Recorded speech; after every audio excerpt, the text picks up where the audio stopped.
B90X Day 20.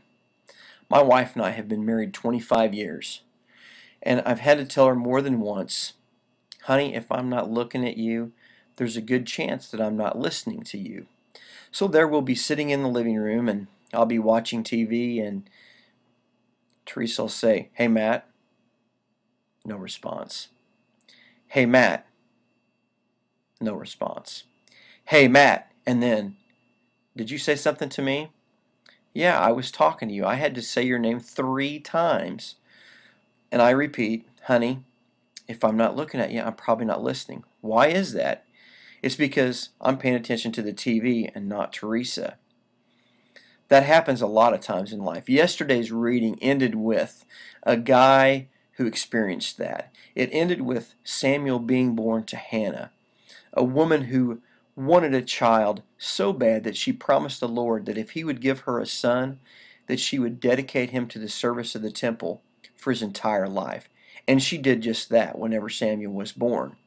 So there's Samuel working in the temple, and it wasn't a real exciting job. He slept in the tabernacle and did what the priest told him to do. One night while he's there sleeping in the tabernacle, Samuel hears his voice call, hears his name called.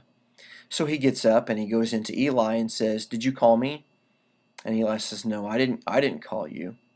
Go back to bed. So Samuel goes back to sleep, and a second time he hears his voice being called, and he goes to Eli and says, did you call me? And Eli says, no, I didn't call you. Go back to sleep. So Samuel lays down a third time and goes to sleep, and once again he hears his name being called. This time when he goes to Eli, Eli realizes what's going on. He realizes that God is calling Samuel's name, and he tells Samuel that. Many times in our lives, that happens to us.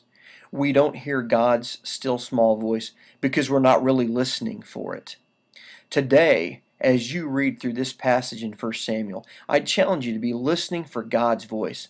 And as you go throughout your day or evening or whatever time of the day it is for you, listen for God's voice. Look for God in the things that are happening around you. Look for God in the people that you interact with. Look for God in the relationships that you have with coworkers, with your family, and with your spouse, with your friends at school.